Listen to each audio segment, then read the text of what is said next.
everyone. This is Dr. Live with New Insight. And thank you so much for joining me in another video.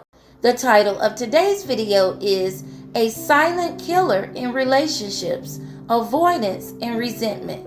When issues go unresolved, avoided, or repeatedly dismissed, emotional distance begins to form. When one or both partners feels unappreciated, invalidated, disrespected, or like their needs do not matter, disconnection sets in. And the longer a couple stays disconnected, the more resentment and hostility begins to grow beneath the surface. Over time, people can become comfortable with dysfunctional relationship dynamics. What once felt painful starts to feel like the new normal.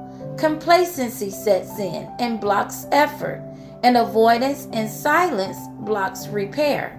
And the danger of this is that the emotional gap between the couple widens. When someone doesn't feel seen, heard, or valued in their relationship, they may become more vulnerable to seeking attention, validation, or emotional connection outside of it. Not always physically, but emotionally. At the same time, some couples go in the opposite direction. They withdraw, shut down, and start to feel hopeless about the future of the relationship, which affects their energy and effort. And poor communication only intensifies this cycle.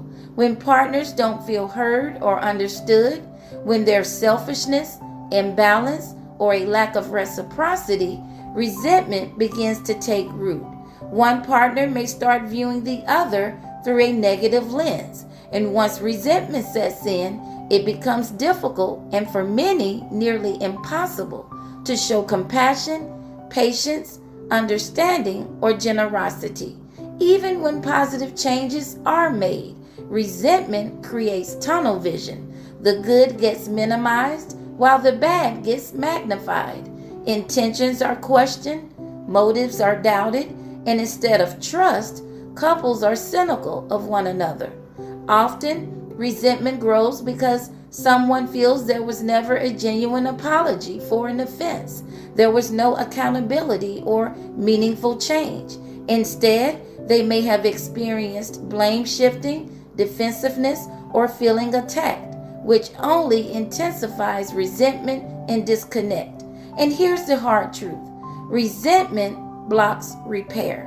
When resentment is high, even healthy attempts at change can feel too little too late because the emotional walls are already up. Avoidance may feel easier in the moment, but long term is detrimental to the relationship. It slowly erodes connection, intimacy, and emotional safety. And instead of partners moving towards each other for resolution, they begin pulling away from each other, emotionally distancing, shutting down, or operating more like roommates than a connected couple. So if you're in a relationship where resentment has started to build, the key isn't pretending it's not there. It's addressing it directly with accountability, empathy, and real behavioral change. Unresolved pain does not disappear. It builds and intensifies. The earlier couples can interrupt this cycle of avoidance, the greater likelihood they have of effective conflict resolution. Instead of conflict becoming a breaking point, it becomes an opportunity for growth. And over time, this creates a relationship that feels safer, more secure, and more fulfilling. And not because problems don't exist, but because both partners know they can face them as a team without avoidance and without resentment. Thanks for watching, and I'll see you in another video.